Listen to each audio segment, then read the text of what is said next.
الرحمن الرحیم نحمده ونصلی علی رسوله الکریم اما بعد اعوذ باللہ من الشیطان الرجیم واتقوا اللہ الذی تساءلون به والارحام ان اللہ کان علیکم رقیبا وقال النبی صلی اللہ علیہ وسلم من احب ان يبسط له في رزقه وينسأ له في اثره فليصل رحمه صدق اللہ العظیم وصدق رسوله النبی الکریم۔ بزرگان محترم اور عزیز دوستو،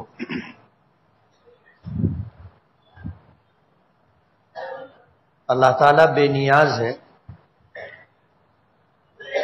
اور ایسا بے نیاز ہے کہ ساری کائنات اس کی محتاج ہے۔ اللہ تعالیٰ نے ایک چھوٹی سی صورت میں اس بات کا تذکرہ کیا کہ قل هو اللہ احد، کہ اے محمد صلی اللہ علیہ وسلم آپ کہہ دیجئے کہ اللہ یکا و تنہا ہے۔ اللہ الصمد، اللہ بے نیاز ہے۔ صمد اس ذات کو کہتے ہیں کہ جو کامل طور پر بے نیاز ہو، لیکن اس کی بے نیازی کے ساتھ ساتھ کائنات کی تمام مخلوق اس کی محتاج ہو، اس ذات کو صمد کہتے ہیں۔ اللہ تعالیٰ کے ناموں میں سے ایک نام ہے اور یہ اللہ تعالیٰ کا صفاتی نام ہے۔ تو کائنات کی تمام مخلوق اللہ کی محتاج ہے اور اللہ کسی کا محتاج نہیں ہے، تمام لوگوں سے بے نیاز ہے۔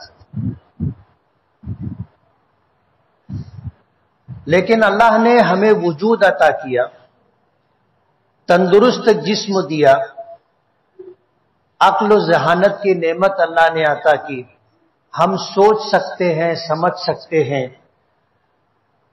اچھے برے کی تمیز کر سکتے ہیں، نفع اور نقصان کا احساس کر سکتے ہیں، ہم دیکھ سکتے ہیں، سن سکتے ہیں، بول سکتے ہیں، چکھ سکتے ہیں۔ یہ ساری چیزیں اللہ نے ہمیں عطا کی، اور اگر اللہ ان چیزوں میں سے کوئی ایک چیز بھی لے لے، یعنی اگر کوئی بچہ مادرزاد نابینا پیدا ہو جائے، یعنی اللہ نے اس کو پیدائشی آنکھیں نہیں دی، تو ساری دنیا کی میڈیکل مل کر کے اسے آنکھ نہیں دے سکتی۔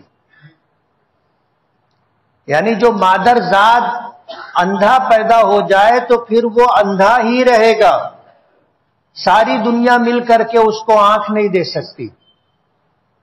بہرا پیدا ہو، گونگا پیدا ہو، آپ دیکھو گے کہ جو بچے بہرے پیدا ہو جاتے ہیں وہ گونگے بھی رہتے ہیں، اور گونگے اس لیے رہتے ہیں کہ ان کو سنائی نہیں دیتا، تو کیسی آواز نکالنی چاہیے ان کو سمجھتا نہیں۔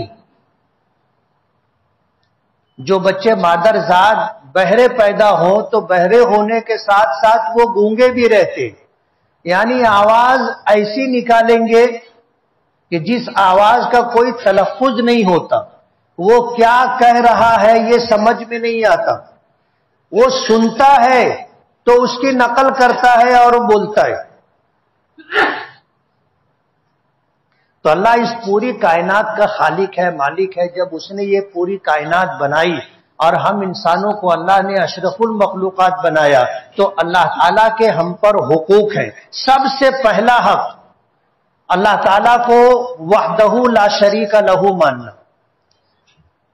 جس کو وحدانیت کہتے۔ دوسرا حق ہے اللہ تعالیٰ کی ربوبیت، کہ اس پوری کائنات کا خالق، اس پوری کائنات کا رب، ساری ضرورتیں ہر مخلوق کی پوری کرنے والا رب ہے۔ تیسرا حق ہے الوہیت، کہ اسی ایک کی پرستش اور پوجا کی جائے۔ یہ تو اللہ کا حق ہے، اور کل قیامت کے دن اللہ تعالیٰ اپنے حق کے معاملے میں 3 عدالتیں لگائے گا۔ پیچھے میں نے اس کا تذکرہ کیا ہے۔ سب سے پہلا حق نعمتوں کا ہوگا. سب سے پہلا حق بندہ اللہ کی بارگاہ میں پیش ہوگا تو سب سے پہلے جس عدالت میں پیش ہوگا وہاں نعمتوں کے متعلق عدالت لگے گی. سورہ میں آپ نے الہاکم التکاثر میں پڑھا ہوگا ثم لتسألن یومئذ عن النعیم، کہ پھر قیامت کے دن تم لوگوں سے ضرور بالضرور نعمتوں کا سوال کیا جائے گا، پوچھا جائے گا.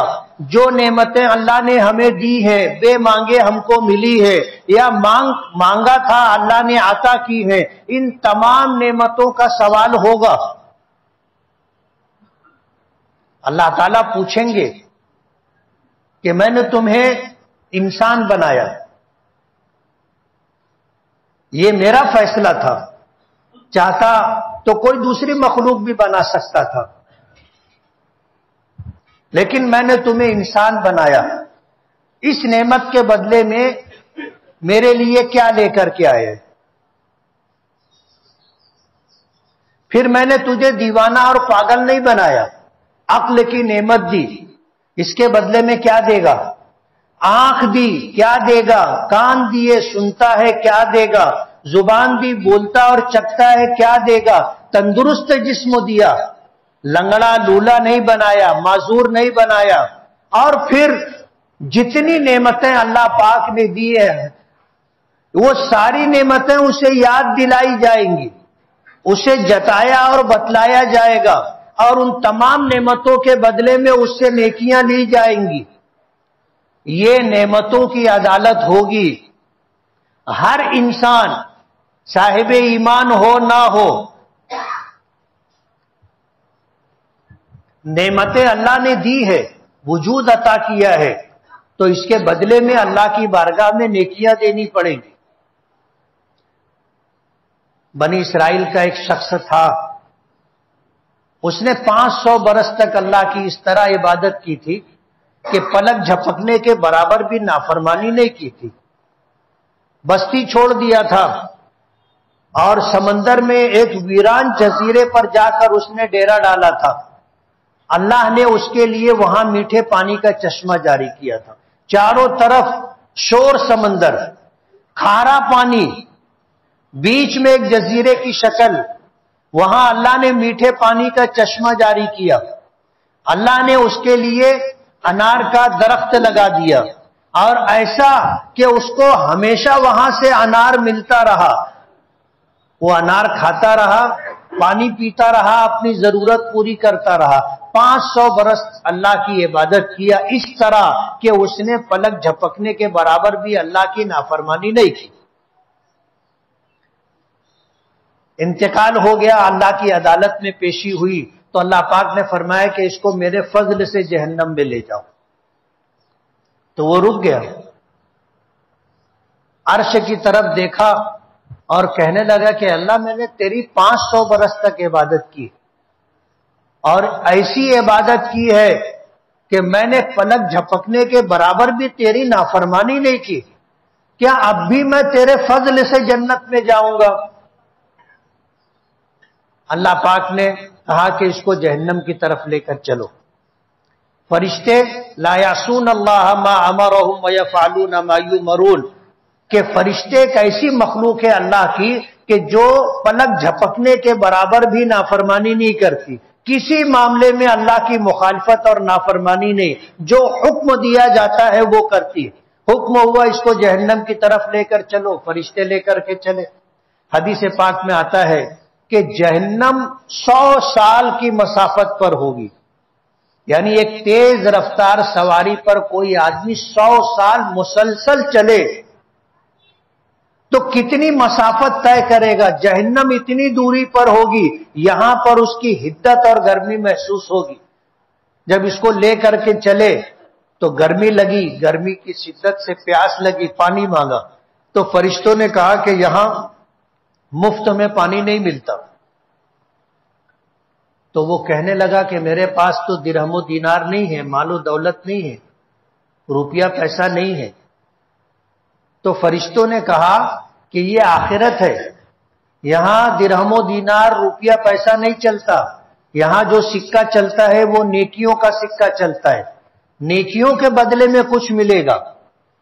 تو اس نے کہا کہ مجھے ایک گلاس پانی دو، تو فرشتوں نے کہا کہ مفت میں نہیں ملے گا، بولے 2 رکعت نفل نماز کا ثواب لے لو۔ فرشتوں نے کہا اس پہ پانی نہیں ملے گا، بولے فرض نماز کا لے لو، 1 فرض کا، 5 فرض کا، 2 دن کا، 3 دن کا۔ عبادتیں یہ قیمت بڑھاتا رہا، فرشتے انکار کرتے رہے کہ اتنے میں پانی نہیں آتا، پیاس اس کو آگے لے کے بڑھتے رہے، گرمی کی شدت بڑھتی رہی، پیاس سے حلق کانٹا ہو گئی، وہ قیمت بڑھاتا رہا، آخر میں آیا اس نے کہا کہ 250 برس کی عبادت لے لو۔ فرشتوں نے کہا ٹھیک ہے، اس کو پانی دے دیا، اس نے سیر ہو کے پانی پی لیا۔ اللہ کا حکم تھا، فرشتے رکے نہیں اور آگے لے کر کے چلے۔ دوبارہ پیاس لگی، اس نے پھر پانی مانگا، تو ایک قیمت تو پہلے طے ہو چکی تھی، 250 برس کی عبادت دے چکا تھا، 250 برس کی بچی تھی وہ بھی دے دی۔ جب دوسری مرتبہ سیر ہو کر پانی پی لیا تو اللہ پاک نے فرمایا کہ اس کو واپس لاؤ۔ جب یہ واپس آیا تو اللہ پاک نے پوچھا کہ میرے فرشتوں نے تیرے ساتھ ظلم کیا؟ تو اس نے کہا کہ نہیں۔ کہا کہ تو نے پانی خرید کر کے پیا، اس کا بدل دیا، قیمت دی؟ کہا کہ ہاں۔ کہا فرشتوں نے تیرے ساتھ زور زبردستی کی؟ تو اس نے کہا کہ نہیں، زور زبردستی نہیں، اپنی مرضی سے تو نے قیمت دی؟ کہا کہ ہاں مرضی سے دی۔ تو اللہ پاک نے فرمایا کہ 2 مرتبہ سیر ہو کر پانی پینے پر تو نے 500 برس کی عبادت دے دی، اور 500 برس تک میں نے تجھے دریائے شور میں ایک جزیرے میں رکھا تھا جہاں تجھے میٹھے پانی کا چشمہ جاری کر کے دیا تھا، 500 برس تک اس میٹھے پانی کے چشمے سے تو پانی پیتا رہا، میرے لگائے ہوئے درختوں سے انار کھاتا رہا، 2 مرتبہ سیر ہو کر پانی پیا تو 500 برس کی عبادت دی، 500 برس تک میرا پانی دیا ہے، مجھے کیا دے گا؟ ابھی تو پانی کا حساب چل رہا ہے نا، پھر کھانا بھی ہے، صحت بھی ہے، تندرستی بھی ہے، سلامتی بھی ہے، اچھا گھر بھی ہے، بیوی ہے، بچے ہیں، دنیا جہاں کی نعمتیں اللہ نے دی۔ وَإِن تَعُدُّوا نِعْمَتَ اللَّهِ لَا تُحْصُوهَا، اگر تم اللہ کی نعمتوں کو شمار کرنا چاہو، گننا چاہو تو نہیں گن سکتے، بے شمار نعمتیں ایسی ہے کہ ہمیں پتہ ہی نہیں کہ یہ عمل نعمت ہے۔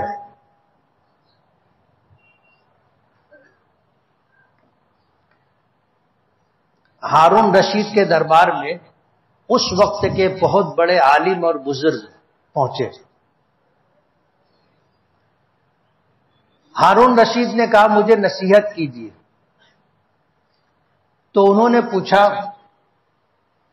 نصیحت اس نے چاہی، تو انہوں نے پوچھا کہ اگر تجھے پانی نہ ملے تو شکار پر گیا، جنگل میں بھٹک گیا، سارے ساتھیوں سے بچھڑ گیا، اور پیاس شدت کی لگی، پیاس شدت کی لگی، اگر پانی نہیں ملے گا تو تو مر جائے گا، ایسی حالت ہو گئی، تو پھر اگر کسی نے تجھ کو پانی دیا تو اس کے بدلے میں کیا دے گا؟ بولے آدھی سلطنت دے دوں گا۔ پھر پوچھا کہ پانی پی تو لیا، پانی پی لینے کے بعد پھر پیشاب شدت کی لگی، پیشاب شدت کی لگی اور پیشاب نہیں ہو رہا ہے۔ کبھی ہوتا ہے ایسا، جن لوگوں کو پتھری کی بیماری ہوتی ہے یا اور کوئی مرض لائق ہوتا ہے، پیشاب لگتا ہے، ہوتا نہیں ہے، اور مریض تڑپتا ہے، ایسا تڑپتا ہے جیسے پانی کے بغیر مچھلی تڑپتی ہے۔ پتھری کے مریض کو کبھی شدت درد میں دیکھا ہے، شدت تکلیف میں دیکھا ہے؟ نہ اس کو کھڑے چین ہوتا ہے، نہ بیٹھے چین ہوتا ہے، نہ لیٹے چین ہوتا ہے، پیشاب لگا ہے، ہو نہیں رہی ہے۔ انہوں نے پوچھا کہ ایسی حالت ہو جائے اور کوئی اگر تجھے آرام سے سہولت سے پیشاب کروا دے تو تو کیا دے گا؟ بولے آدھی سلطنت دے دوں گا۔ انہوں نے کہا کہ تیری سلطنت کی حیثیت کیا ہے؟ ایک مرتبہ سیراب ہو کر پانی پیا، آدھی سلطنت، پھر یہ پانی اندر جانے کے بعد باہر نہیں نکل رہا، پیشاب نہیں ہو رہا تو آدھی سلطنت۔ تیری پوری سلطنت ایک مرتبہ سیراب ہو کر پانی پینا اور ایک مرتبہ سہولت سے پیشاب کر لینا، پھر اس پر اکڑ کیسی؟ اس سلطنت کے اوپر غرور کیسا، تکبر کیسا؟ اب آپ سوچو کہ اللہ کی بے شمار نعمتیں ہمارے پاس ہیں، ہم میں سے کبھی کسی کو یہ خیال آیا کہ سہولت کے ساتھ پیشاب کا ہو جانا بھی اللہ کی بہت بڑی نعمت ہے؟ کبھی سوچا ہم نے؟ سہولت سے پیشاب کا ہو جانا بھی اللہ کی بہت بڑی نعمت ہے، اور نہ جانے کتنی ایسی نعمتیں ہیں جس کے بارے میں ہمیں گمان بھی نہیں، ہم نے سوچا بھی نہیں کہ یہ اللہ کی نعمت ہے۔ ہماری آنکھ اللہ نے دی، اس کے اوپر پلکیں دی، ہر 2-4 سیکنڈ کے بعد پلک جھپکتی ہے، اور فضا کے اندر جو گرد و غبار ہوتا ہے وہ آنکھوں پر آتا ہے، اور آنکھ فوراً جو ہے پلک جھپکتی ہے اور آنکھ صاف ہوتی۔ یہ فضا میں جو خشکی ہوتی ہے، جو حدت ہوتی ہے، یہ آنکھ کو خشک کرتی ہے، اور پلک جو ہے جھپک کر کے خشکی ختم کر کے آنکھوں کو تر کر دیتی ہے۔ یہ بھی اللہ کی بہت بڑی نعمت ہے۔ ایک صاحب سے ان کا ایکسیڈنٹ ہو گیا، پلک کٹ گئی، جس رگ کے ذریعے سے پلک جھپکتی تھی وہ رگ کٹ گئی، اب آنکھ ان کی کھلی ہے تو کھلی ہے۔ معمول یہ تھا کہ ساتھ میں پانی رکھتے تھے، تھوڑی تھوڑی دیر کے بعد کپڑا گیلا کر کے آنکھ کو پوچھتے تھے۔ سننے میں اور بولنے میں بہت آسان لگتا ہے، لیکن ہوا یہ کہ 2-4 دن میں پورا زخم ہو گیا۔ یہ آنکھ اتنی نازک ہوتی ہے کہ بار بار آپ اس کو کپڑے سے بھی نہیں پوچھ سکتے۔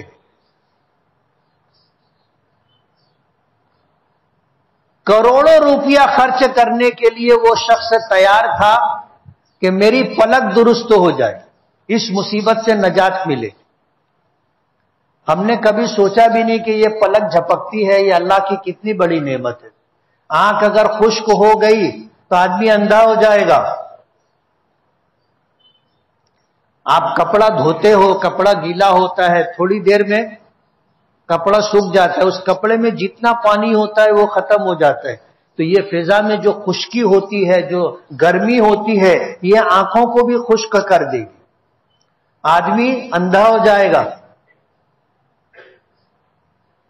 آنکھ ضائع ہو جائے گی۔ اس پلک کا جھپکنا بھی اللہ کی بہت بڑی نعمت ہے، ہمیں پتہ نہیں ہے۔ کل قیامت کے دن نعمتوں کی عدالت ہوگی، ثم لتسألن یومئذ عن النعیم۔ کل قیامت کے دن نعمتوں کے متعلق ضرور بھی ضرور سوال کیا جائے گا، پوچھا جائے گا۔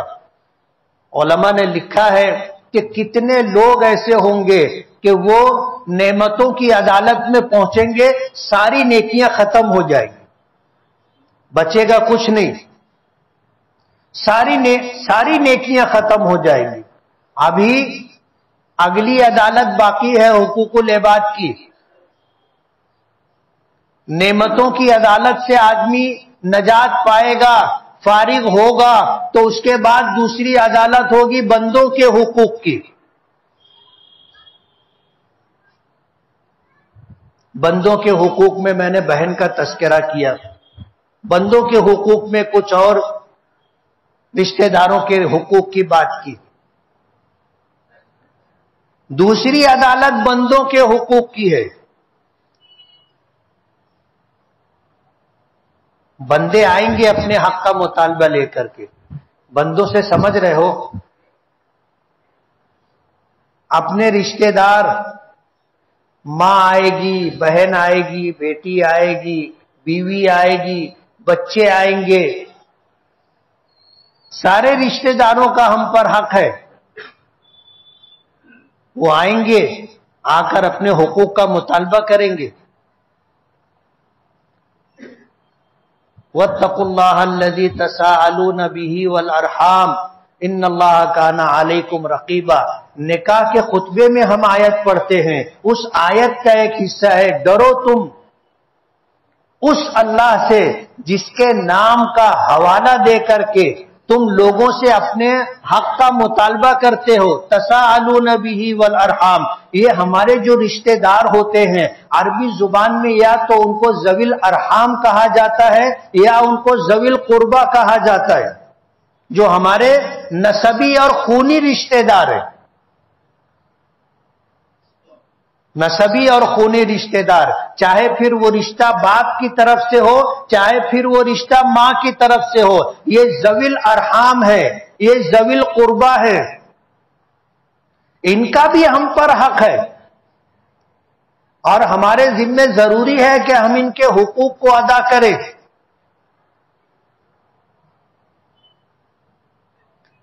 کل قیامت میں دوسری عدالت حقوق العباد کی ہوگی. آج جن بچوں کے لیے ہم کماتے ہیں، آدمی کس کے لیے کماتا ہے؟ یہ سوال کرو تو لوگ جواب دیتے ہیں کہ اپنے بچوں کے لیے. کس کے لیے کماتا ہے؟ اپنے بچوں کے لیے. اپنی ضرورت کتنی؟ ایک روٹی، دو روٹی، دو چار لقمے چاول. لیکن آدمی جدوجہد کتنی کرتا ہے، کماتا کتنا ہے؟ گھر بنانے کا گھر بنتا ہے، سواری لینا ہے سواری لیتا، پھر ساری زندگی کوشش کرتا رہتا، کماتا رہتا. کس کے لیے؟ اولاد کے لیے. یہ اولاد کل قیامت کے دن اپنے حق کا مطالبہ لے کر کھڑی ہوگی، اور سب سے پہلے جو حق کا مطالبہ ہوگا وہ یہ کہ آپ نے ان کی اولاد ہمیں بنایا تھا، یہ ماں باپ تھے، ان کو دنیا میں آنے کا ذریعہ بنایا، ہم دنیا میں آئے ہماری آخرت بن جائے، اللہ ہم سے راضی ہو جائے اور ہم آخرت میں سرخرو ہو کر کامیاب ہو کر جنت میں چلے جائے. یہ ذمہ داری ماں باپ کی تھی. ہم میں سے کتنے لوگ ہیں جو اپنی اولاد کے تعلق سے اس طرح کی فکر کرتے؟ یہ اولاد کا حق ہے ماں باپ پر.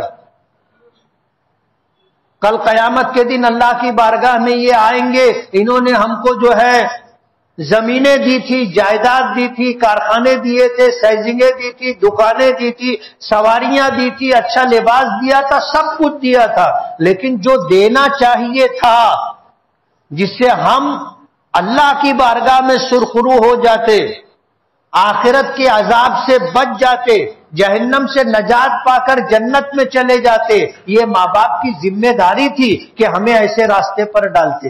ہماری دنیا تو بنانے کی فکر کی، آخرت بنانے کی فکر نہیں کی. اولاد آ کے کھڑی ہوگی سب سے پہلے اپنے حق کا مطالبہ لے کر کے.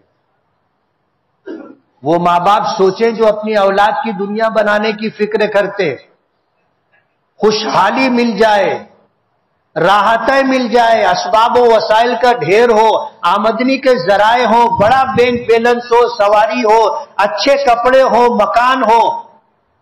ماں باپ اولاد کے لیے اس کی فکر کرتے؟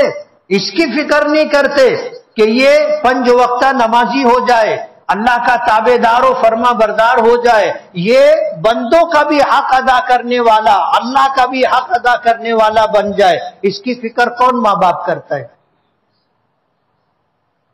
دنیا بھر کی چیزیں اولاد کو دی، دینداری نہیں ملی، آپ نے نئی فکر کی. کل اولاد کھڑی ہوگی اپنے حق کا مطالبہ لے کر کے کہ ہماری آخرت کی بربادی کے ذمہ دار یہ.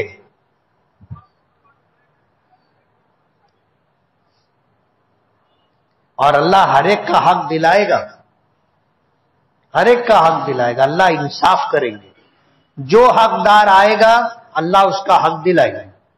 حدیث پاک میں آتا ہے نبی کریم صلی اللہ علیہ وسلم نے فرمایا کہ بتاؤ میری امت کا مفلس شخص کون ہے؟ مفلس، دیوالیہ۔ صحابہ کرام کہنے لگے جس کے پاس مکان نہ ہو، چھت نہ ہو، جس کے پاس سواری نہ ہو، جس کے پاس کپڑے نہ ہو، جس کے پاس کھانے کا انتظام نہ ہو۔ حضور نے فرمایا میری امت کا مفلس آدمی یہ نہیں ہے، مفلس آدمی وہ ہے کہ کل قیامت کے دن اللہ کی بارگاہ میں آئے گا تو لوگوں کے حقوق ان پر باقی ہوں گے اور حقدار لوگ اپنے حق کا مطالبہ لے کر کے کھڑے ہوں گے۔ اللہ پاک انصاف کرے گا، جس کا جتنا حق ہوگا اس کے بقدر نیکیاں لے کر کے اس کو دے دی جائے گی۔ حق کا مطالبہ رہے گا، نیکیاں دی جاتی رہیں گی۔ ایک وقت آئے گا نیکیاں ختم ہو جائیں گی، لوگوں کا حق باقی رہ جائے گا۔ پھر اللہ پاک یہ کریں گے کہ جن کا جتنا حق تھا ان کے نام اعمال میں سے حق کے بقدر گناہ اٹھا کر کے اس کے نام اعمال میں ڈال دیں گے۔ باقی سارے لوگوں کا حق اس طرح ادا ہوگا کہ سب کا گناہ، جتنے حقوق اہل حقوق باقی رہ گئے تھے ان کے حق کے بقدر ان کے گناہ لے کر کے اس کے نام اعمال میں ڈال دیا جائے گا۔ حضور نے فرمایا میری امت کا مفلس آدمی یہ ہوگا کہ آئے گا اللہ کی بارگاہ میں تو نیکیوں کے انبار لے کر کے آئے گا، لیکن لوگوں کے حقوق ضائع کیے تھے، اللہ ان کا حق دلائے گا، کبھی نیکیاں دے کر کے، کبھی ان کے گناہ کم کر کے، اس کے گناہ بڑھا کر کے اللہ انصاف کرے گا۔ یہ حضور نے فرمایا میری امت کا مفلس ترین شخص ہوگا، مفلس ترین۔ زنا نہیں کیا تھا، نام اعمال میں زنا آ جائے گا۔ چوری نہیں کیا تھا، نام اعمال میں چوری آ جائے گی۔ شراب نہیں پیا تھا، نام اعمال میں شراب کے پینے کا گناہ، نہ جانے کیسے کیسے گناہ سب اس کے نام اعمال میں آ جائیں گے۔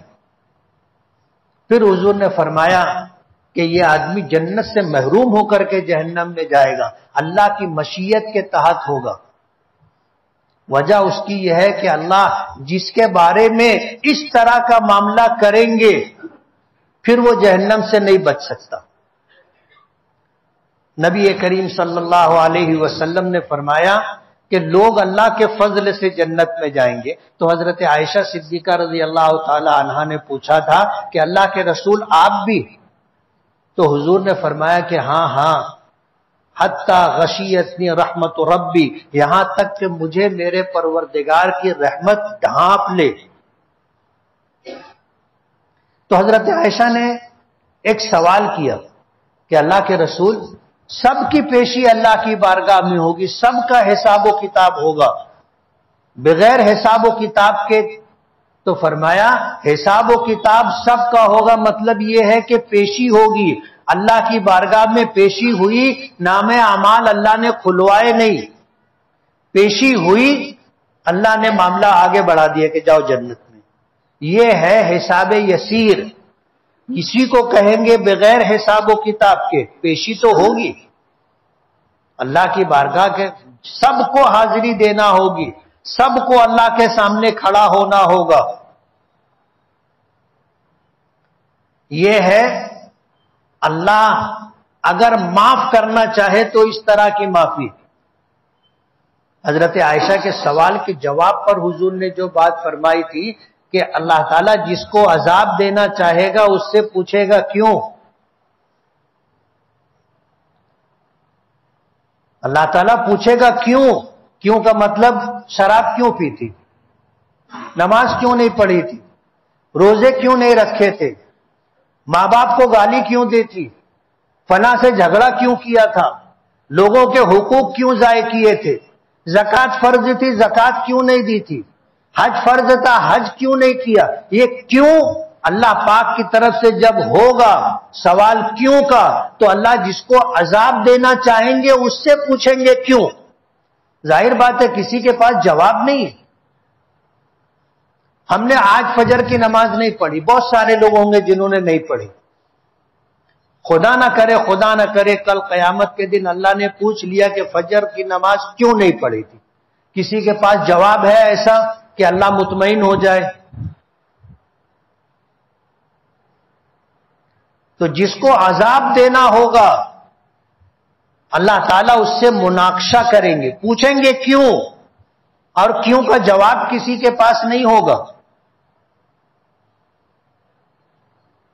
اور پھر اس کو سزا دی جائے۔ تو دوسری عدالت حقوق العباد کی ہے۔ اللہ نے فرمایا ڈرو تم اس اللہ سے جس کے نام کا حوالہ دے کر کے، جس کے نام کا واسطہ دے کر کے تم لوگوں سے اپنا حق مانگتے ہو، والارحام، اور رشتہ داروں میں ایک دوسرے کے حقوق کے تعلق سے بات کرتے ہو، اللہ کے واسطے سے ڈرو تم اس اللہ سے۔ نبی کریم صلی اللہ علیہ وسلم نے فرمایا، اور یہ بات یاد رکھنا، فرمایا کہ من احب ان یبسط له فی رزقه وینسأ له فی اثره فلیصل رحمہ، کہ جو آدمی یہ چاہتا ہے کہ اس دنیا میں اللہ تعالیٰ اسے خوشحالی عطا کرے، کشادگی عطا کرے، پرسکون زندگی عطا کرے، محتاجگی اور ضرورتیں اللہ پوری کر دے، جو آدمی یہ چاہتا ہو کہ اسے دنیا میں خوشحالی، مالداری، امیری، محتاجگی ختم ہو جائے، ضرورتیں پوری ہو جائیں، اور جو آدمی یہ چاہتا ہے وَيُنْسَى لَهُ فِي أَثَرِهِ، اللہ اس کو لمبی عمر عطا کرے، اللہ اس کو لمبی عمر عطا کرے، اسے چاہیے فَلْيَصِلْ رَحِمًا، اپنے رشتہ داروں کے ساتھ، نسبی اور خونی رشتہ داروں کے ساتھ صلہ رحمی کرے، پھر وہ رشتہ داری باپ کی طرف سے ہو تو اسے ادا کرو، وہ رشتہ داری ماں کی طرف سے ہو تو ان کے ساتھ صلہ رحمی کرو۔ صلہ رحمی کا مطلب یہ ہے کہ اپنے جتنے رشتہ دار ہیں جن سے خونی اور نسبی تعلق ہے، ایسے لوگوں کی ضرورت کے موقع پر ان کی مدد کرنا۔ ضروری نہیں ہے کہ ایک آدمی کو مکان بنانے کی ضرورت ہے آپ پورا مکان بنا کر کے دیں، اگر آپ کی حیثیت ہوگی تو آپ دیں گے، اگر آپ کی حیثیت نہیں ہوگی تو نہیں دے سکیں گے۔ آپ جو کر سکتے ہو اپنے رشتہ داروں کے لیے، چھوٹی کوئی مدد کر سکتے ہو تو کریں۔ جو دور کے رشتہ دار ہیں ان سے کم سال میں ایک مرتبہ ملنا چاہیے، اور ان کے اچھے برے وقت میں آدمی کو شریک رہنا چاہیے۔ جو مدد آپ کر سکتے ہو وہ مدد کرنا چاہیے۔ جو قریبی رشتہ دار ہیں ہر مہینہ ان سے ملاقات کرنا چاہیے، یہ ان کا حق ہے، ہم کرتے ہیں۔ کتنے رشتہ دار ایسے ہیں کہ زندگی بھر ملاقات نہیں کرتے، زندگی بھر ملاقات نہیں کرتے، اور بھول بھی جاتے ہیں کہ یہ اپنا رشتہ دار ہے۔ اللہ معاف کرے، یہ کوتاہی ہم سب سے ہوتی۔ کوشش کرنا چاہیے اپنے رشتہ داروں کے ساتھ حسن سلوک، جان پہچان، ملاقات ہو، ملنا چاہیے۔ ہوتا یہ ہے کہ مالدار ہیں ہم، رشتہ دار غریب ہے تو اس کو دیکھ کر کے آدمی اندیکھی کرتا ہے، اندیکھی کرتا ہے، وہ بھی دیکھتا ہے کہ یار یہ تو اپنے کے پہچان بھی نہیں رہا ہے، پھر وہ بھی ملنا چھوڑ دیتا ہے، ختم ہو جاتی بات۔ غریبی امیری من جانب اللہ ہے، ہم اگر مالدار ہیں تو اس میں ہمارا کوئی کمال نہیں ہے، اللہ نے نوازا ہے تو مالدار ہے، نہیں نوازتا تو ہم بھی غریب رہتے۔ رشتہ داروں کے ساتھ، چاہے وہ ماں کی طرف سے ہو یا باپ کی طرف سے ہو، ان رشتہ داروں کے ساتھ آپ حسن سلوک کریں۔ حسن سلوک کا مطلب یہ نہیں ہے کہ آپ ان کی مالی مدد کریں، محتاج ہیں، ضرورت مند ہے، آپ کی جتنی حیثیت ہے وہ کریں، لیکن خندہ پیشانی کے ساتھ، کشادہ روئی کے ساتھ آپ ملاقات تو کریں، اپنے رشتہ داروں سے ملیں۔ ان کی خیر خیریت پوچھے، مزاج پرسی کرے، یہ ذمہ داری ہے۔ یہ کرنا بندوں کے حقوق کی ادائیگی کے لیے ضروری ہے۔ اللہ کی بارگاہ میں دوسری عدالت حقوق العباد کی ہوگی، اور حضور نے فیصلہ کن بات فرمائی ہے کہ اللہ تعالیٰ اپنے حق میں تو درگزر کا معاملہ کریں گے۔ کیوں؟ اللہ بے نیاز ہے۔ تم نماز پڑھے تو کوئی اللہ کی شان بڑھ جائے گی، ایسا نہیں ہے، اور نہیں پڑھے تو اللہ کی قدر و منزلت میں کچھ کمی آ جائے گی، ایسا بھی نہیں ہے۔ اللہ بے نیاز ہے، درگزر سے کام لے گا۔ لیکن حقوق العباد میں اللہ انصاف کرے گا۔ جب تک بندہ نہیں معاف کرے گا، اللہ معاف نہیں کریں گے۔ اللہ حق دلوائیں گے، حقدار کا حق دلوائیں گے۔ پھر اگر اللہ نے فضل کیا تو الگ بات ہے کہ تم نہیں دے سکے، اللہ اپنے پاس سے دے دے، وہ ایک الگ چیز ہے۔ مگر کس کے ساتھ یہ معاملہ ہوگا نہیں معلوم۔ اس لیے حقوق العباد کی ادائیگی کی فکر کرے۔ ایک اللہ والے سے کسی نے پوچھا، ایک بزرگ سے پوچھا کہ آپ مجھے کچھ نصیحت فرما دیں، تو انہوں نے فرمایا کہ اس بات کا خیال رکھنا کہ اللہ سے کوئی تیری شکایت نہ کرے۔ یاد رہے گا؟ اس بات کا خیال رکھنا کہ اللہ سے کوئی تیری شکایت نہ کرے۔ اب ظاہر بات ہے، حق ادا نہیں ہوگا تو شکایت تو رہے گی نا۔ تو ہمیں روزانہ اس بات کی فکر کرنی چاہیے کہ کوئی اللہ سے ہماری شکایت نہ کرے، ایسی زندگی گزارے۔ موت برحق ہے، اور یہ دنیا عارضی ٹھکانہ ہے۔ حضور نے فرمایا الدنیا کن فی الدنیا کأنک غریب او عابر السبیل، دنیا میں اس طرح رہو جیسے پردیس میں پردیسی رہتا ہے، یا جس طرح مسافر راستے سے گزرتا ہوا تھوڑی دیر کے لیے کہیں رکتا ہے۔ یہ دنیا ایسی ہے، ہم یہاں پردیسی کی طرح ہے۔ یہ ہمارا وطن نہیں ہے، ہماری منزل نہیں ہے۔ ہم تو مسافر ہیں، تھوڑی دیر کے لیے رکے ہیں۔ یہ تھوڑی دیر جس کو ہم اپنی زندگی سمجھتے ہیں، اور پھر اسی میں جو ہے تاج محل ہے، لال قلعہ ہے، اپنی حویلی ہے، اپنا بنگلہ ہے، لوگ بناتے ہیں۔ ایک کارخانہ، پھر دوسرا، پھر تیسرا، ایک سائزنگ، پھر دوسری سائزنگ۔ ہم مسافر ہیں، یہاں ہمیشہ رہنے کے لیے نہیں آئے کہ کوئی کم بناتا ہے، کوئی زیادہ بناتا ہے، اور جب جاتے ہیں تو ساتھ میں لے کے چلے جاتے۔ نہیں، جاتے سب چھوڑ کر کے چلے جاتے۔ حضور نے کتنی عجیب بات فرمائی کہ بتاؤ تم میں سے کون آدمی ایسا ہے جو دوسروں کے مال سے محبت کرتا ہے؟ صحابہ کرام نے کہا کہ اللہ کے رسول، دوسروں کے مال سے کون محبت کرے گا؟ دوسروں کے مال سے کون محبت کرے گا؟ تو حضور نے فرمایا جو کھا لیا وہ اپنا، جو پی لیا وہ اپنا، جو پہن لیا وہ اپنا، جو برت اور استعمال لیا وہ اپنا، باقی جتنا ہے وہ سب دوسروں کا ہے۔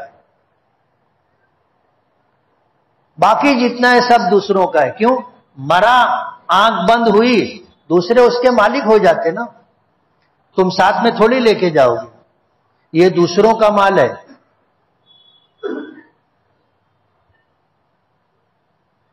سمجھ میں آ رہی بات؟